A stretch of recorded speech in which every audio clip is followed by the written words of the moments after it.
Galentine's Day is coming up on February 13th, and ladies, Trebley Park in downtown is where you need to be to celebrate. There's a lot to do, like creating custom bouquets, decorating cookies, and you can even create Galentine's Day cards. So grab all the gals and head to Trebley Park. This event is free, but register at downtownhouston.org/calendar. The first 60 to register will also receive a personalized pink hair bow. Come celebrate Galentine's Day at Trebley Park, downtown Houston. Get energized and revived.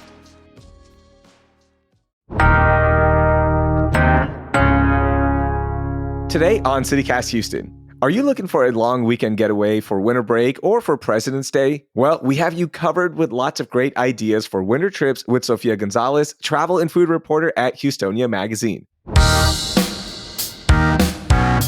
It's Thursday, February 6th. I'm Raheel Ramzanali, and here's what Houston's talking about. Sophia, we just got 4 inches of snow, and that was so much fun. That was a blast, and I want more of this. So when I'm thinking about this first recommendation, I want a good ski trip, snowboard, somewhere we can go hit the slopes and get more snow. Yeah, so I have to preface, I've never personally been skiing or snowboarding, and that is due to the fact that I am extremely clumsy, but I'm a huge fan of Colorado. So if I want to feel like I'm walking in a winter wonderland or a Hallmark movie, then definitely any city there. Aspen is on my bucket list, but I've been to Denver and I absolutely loved it.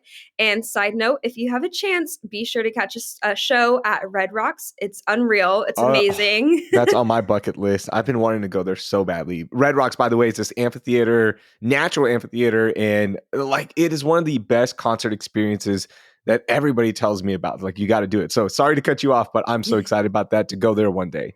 Yeah, no worries. It was definitely the best experience of my life. I'm so happy that I got to do that. Although I will mention, other than Colorado, my life goal is to finally visit Nantucket or Martha's Vineyard one day. So I want to go up north. I want to see all those places.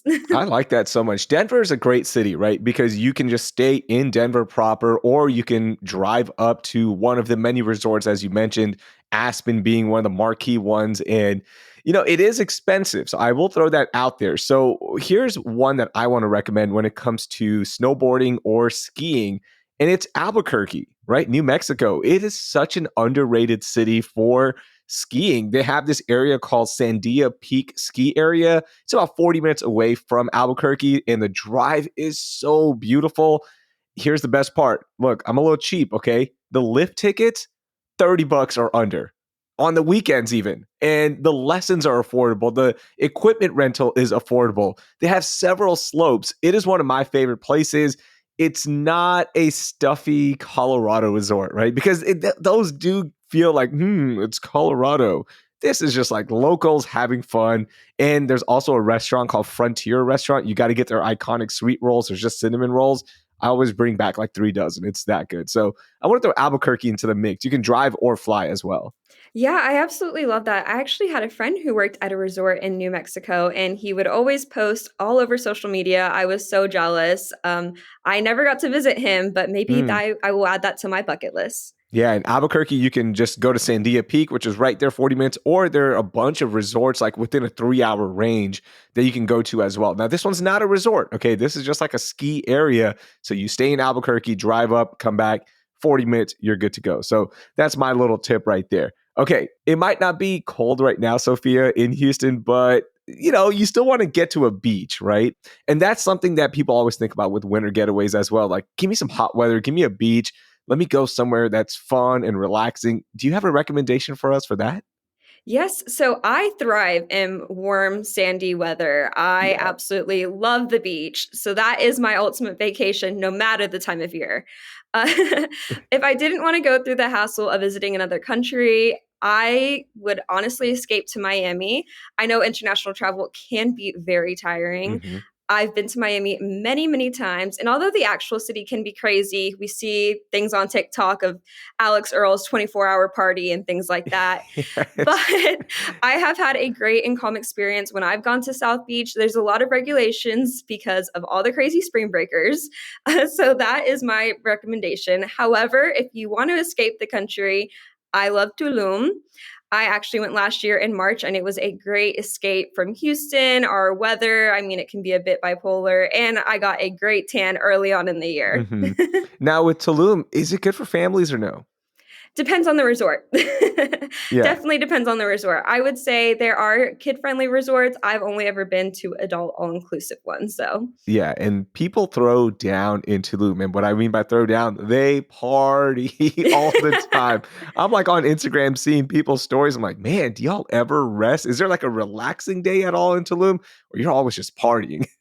Yeah, so I actually went to a resort that was catered towards kind of an older crowd, so everything was very calm by, like, 11 PM, which was great because we got Wow. all our rest and we could actually spend time in the sun without, completely dying of just sleep deprivation. Sophia, is Tulum like overdone right now? It seems like everyone goes there. I think it's peaking right now, and I only say that because of the new airport that they have over there. I didn't know they had a new airport. Tell me more about this. Yeah, so it was actually being built or in the final stages of being built whenever I was over there. So I will have to preface I haven't done much research on Mhm. that since then.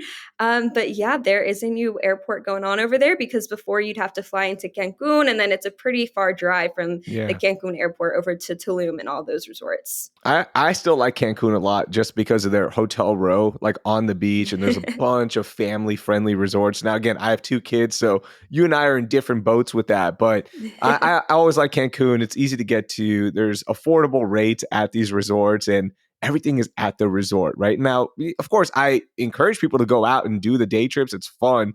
But you can just stay at the resort. So I love that. And also the cruise line industry here in Galveston, you can get 3-day cruises, 5-day cruises, 7-day cruises to, a lot of warm countries right now. And we've become one of the marquee ports, by the way, in marquee cruise areas and terminals. It's awesome to see. Oh, yeah. I know. I personally want to go on a cruise soon. I've never been on one. My family was not a cruise type of family. Yeah. We always flew to whatever destination we were going to. But I hope to one day go on a cruise because we have Galveston right there in our back door. So it's easy. You have to go. This is the year you do it, Sophia. Okay, perfect. I'm going to manifest that.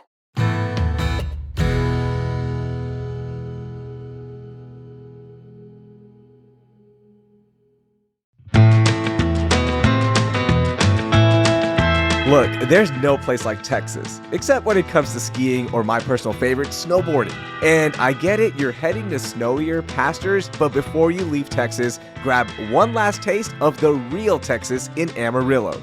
If you love a good Texas road trip like me, then Amarillo needs to be on the top of your list because it's quirky, wild, western, and a spontaneous city. I mean, where else can you spray paint a Cadillac, cruise down Route 66, and even find that perfect cowboy or cowgirl hat for rodeo season? Here's a pro tip for me. If you're driving to a ski destination, make sure you stop at Palo Duro Canyon right outside of Amarillo and hike in the second largest canyon in the US. Heck, I think you should stop on the way back as well because of how amazing it is. After that hike, be sure to carb load on some Tex-Mex and then pop into a speakeasy in Amarillo and grab a well-deserved drink. The mountains may be calling, but Amarillo will make you proud to call Texas home. Start planning your trip to Amarillo at visitamarillo.com and après ski into the real Texas.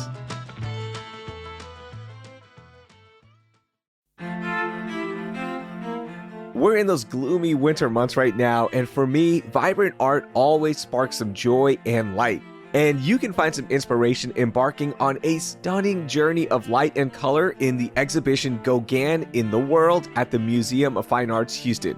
This exhibition offers new perspectives on Paul Gauguin's life and work, his artistic networks and influences, while capturing his enduring legacies.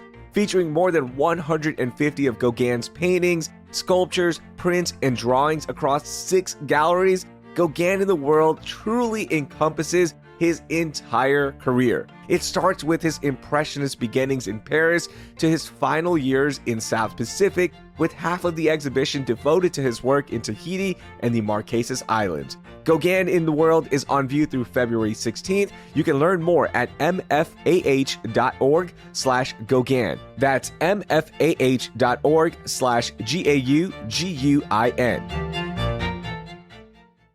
Okay, we're going to do road trips next, but also for all of our couples out there, I'm going to get a recommendation for vacations. All right, I learned about vacations recently. And then we're also going to focus on budget getaways, but let's start with road trips, okay? You and I have talked about so many different road trips on this podcast. What do you got for me for a winter getaway road trip, though? Yeah, so I'm gonna go back to my Big Bend National Park. I I feel knew like it. Yes.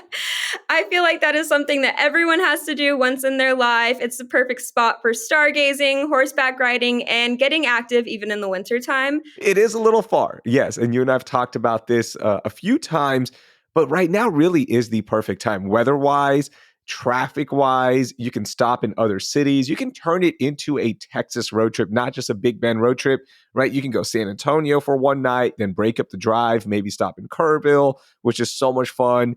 And then you eventually get to Marfa and then to Big Bend. So you can break this drive up. I know it's overwhelming. It's like 10 plus hours when you put it into Google Maps, but it's very doable.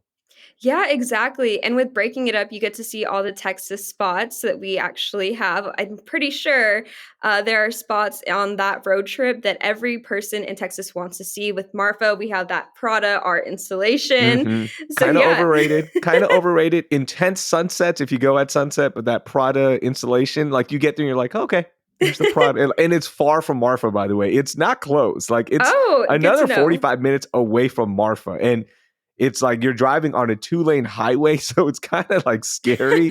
But it's it's cool to see, but you have to go at sunset. Like it is the most intense sunset I've ever seen in my life. So it's pretty cool. But like once you get there, you're like, okay, this is it. Yeah. Well, Texas does have the best sunset. So I will say, I Yeah. think it's worth the drive just for that. Okay, for people who don't want to do the 10 plus hours, you have something shorter? Yes. So Brazos Bend State Park, it's the same nature vibe, minus the cannon and horseback riding, of Yeah. course. But, you can hike there, and it's an added plus to go during the winter because you're not dying or melting of the heat of the summer that we Hmm. experience over here. And no mosquitoes either, because Brazos Bend State Park has multiple water areas, lakes, ponds, swamps. So you do get a lot of mosquitoes there, but yeah, it is so much fun right now. And here's another tip: go towards the evening time because then you can just hop right over to George Observatory. And of course, they've got that massive telescope, but there's also a lot of people out there just stargazing. They bring their own telescopes and they'll set up and they'll show you certain planets, stars. You get to look at the moon. It's so cool. It's just like a fun vibe. Yes, I've been, and I cannot wait to go back. I love getting to see the night sky without all of the light pollution that we have here Hmm. in Houston. Yeah, and on a really clear night, you can see the haze of the Milky Way. That's the coolest thing to show kids and kind of put you in your place, right? Like we are part of something so much bigger. So it's a good reminder. And yeah, and there's a lot of good eats around the Richmond area. So you can make a great day trip out of that. Yes, exactly. And when you mention the Milky Way, I'm like, don't get my gears going because I will think too much about space and the Yes. way we're just floating on a rock. Absolutely.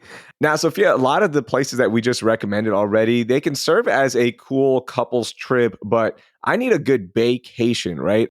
Carleon Jones, our producer, told me about vacations. I didn't know they were called this, but it's just a couple's getaway, right? Give me a good recommendation for a winter vacation. I just like saying that word. Vacation is a fun word. So I'm currently single, but I was in a long term relationship until very recently. So we actually always used to have a fun little winter escape planned. Every December, we traveled to the hill country, specifically Fredericksburg, Okay. and we went on the wine tours. I have to say a special shout out to Creek Street Wine Tours. I've always enjoyed going on theirs. And people always called us crazy for going when we went. But the whole point of us doing it in the dead of the winter is because it created a much more intimate experience. When you go during the crazy busy times, you get to see the vineyards in action. You get to see everything, the florals, all the beauties of it. But when you go in the wintertime with your you get that vacation experience. Mhm. You get that much more intimate experience with the wine tastings, and it just makes such a cozy, wholesome time for you and your special someone. Yeah, during the spring season when the flowers are blooming, it is packed. It is beautiful. Like, it is amazing to see the blue bonnets, all the different types of flowers, but it is so packed. Like, traffic is crazy. Right now, with the weather, you can do the Enchanted Rock hike and feel good about it. You're not burning up afterwards. It's just not as crowded as well over there. And that's something that you have to do as well when you go there after the wine tour. Go do Enchanted Rock. It's such a fun hike. It's easy. I like Fredericksburg a lot, but yeah, I like it more right now because of just how open it is. Exactly. I have never experienced a crazy busy season there. I am so thankful for that. I feel like it just makes it so much more fun and you feel like more of a local, which I always like to get that vibe whenever I travel to places. Okay, final one. I'm balling on a budget. I am cheap. All right. My wife hates it when I call myself cheap. She's like, you're more concerned about money. All right. Like, she tries to reframe it, but I'm cheap. Okay. So give me a good budget getaway for winter. Yeah, so whenever it comes to a budget-friendly escape, I always recommend staying pretty regional. But just for this, I did do some research for anyone who wants to leave Texas on a budget. According to Travel and Leisure, Chicago is actually really great to visit if you want to stay under $500 for the flight and the lodging. And to make it even better, the city has tons of museums that offer free admission on select days. So do your research. Hmm. And of course, it's one of those places where you'll want to save your money on getting there because of all the great restaurants they have. But I always tell people when in doubt, just Galveston it out. We have it in our backyard, and there are tons of things to do over there. And if you have kids, Pleasure Pier is perfect during this time because you won't melt away in our Galveston, South Texas heat. Yeah, and you also have Mardi Gras coming up, and it's also just a good time to be there because you're supporting the local economy, right? It's the off season, it's less crowded. It just feels much more peaceful, and you can just really enjoy Galveston by driving around and not being stuck in traffic. Galveston's always great, and then there's so many other beach towns down the Texas coast as well. I'm thinking about Rockport, Port Aransas. All these places are fun to go to right now, and again, it's affordable. Yes, exactly, especially because it is off season, like you mentioned. Chicago's an interesting one because, yes, it is affordable right now, but it's cold. It is Yeah. really, really cold. So have your jackets ready. There are, again, tons of free things to do when you get there as well. We just recently went, we go a lot. My aunt lives there. You can just walk around Navy Pier and have a great time. The skyline is so beautiful to look at from Lake Michigan. Lake Michigan, by the way, it is frozen solid right now. Like, my cousins will send me pictures because the last time we went, I jumped in, the water was like 50 degrees because I like being in the water no matter what. They're like, I don't think you can jump in right now. It is frozen solid. So can't do many water activities, but it is still so much fun to see Chicago, especially it's so affordable right now. Yeah. So I actually want to go to Chicago because I have some family there and it has been long overdue for me going to visit them. So I can't wait. And after knowing that it is actually cheap to travel now and doing my research, I can't wait to plan my visit. Chicago, Galveston, Rockport, no matter what you pick with the best budget getaway, you're going to have a great time. And this entire list, you're going to have a great time. Sophia, thank you so much for joining us. Thank you for these great recommendations as always. And we'll see you on the road. Yeah, thank you so much for having me. I enjoyed this conversation. That was Sofia Gonzalez. You can read her work at HoustoniaMagazine.com. I want to hear from you about your favorite winter getaways. So send me a DM on Instagram at CityCastHouston or send us a message via the contact info in our show notes. I know you're already planning your winter getaway after this conversation, so now help your friends book a trip as well. Send this episode to 3 friends who love to travel, and please drop us a rating and review wherever you're listening. Also, if you're new here, hit that subscribe button. Thank you so much. We also have more news and recs in our daily newsletter, Hey Houston. Check it out in our show notes. That will do it for today. I'm Raheel Ramzanali. Thank you for listening, and I hope you learned something new.